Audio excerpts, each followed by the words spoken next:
Nandito tayo ngayon sa page ng GMA Network. Scroll down natin kung totoo ba yung mga nabasa natin na anti-Duterte daw yung page nila. So ito, i-scroll down natin. Ayan, isa-isa to prove na mayroon silang pagkakamali. Yung admin kasi nila nag-post ng laban kay Duterte.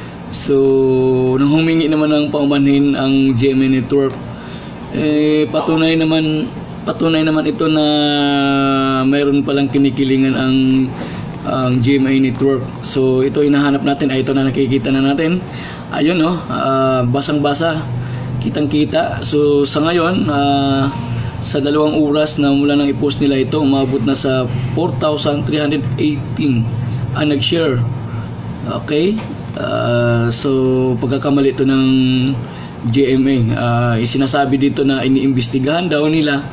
Hindi naman kailangan imbestigahan dahil malalaman naman ng ibang admin kung sino ang nag-post nung item na yon. Okay?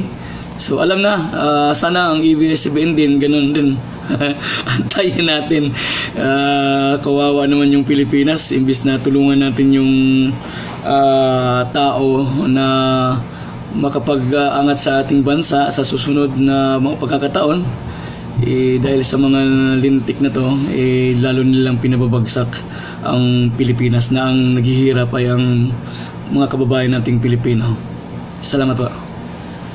Ang paumanhin ang GMA Network, patunay naman ito na mayroon palang kinikilingan ang GMA Network. So ito hinahanap natin, ito na nakikita na natin. Ayun, no, basang-basa, kitang-kita. Ito, i-scroll down natin. Ayun, isa-isa to prove na mayroon silang pagkakamali. Yung admin kasi nila nag-post ng laban kay Duterte. So nung humingi naman, so sa ngayon, sa 2 oras na mula nang i-post nila ito, umabot na sa 4,318 ang nag-share.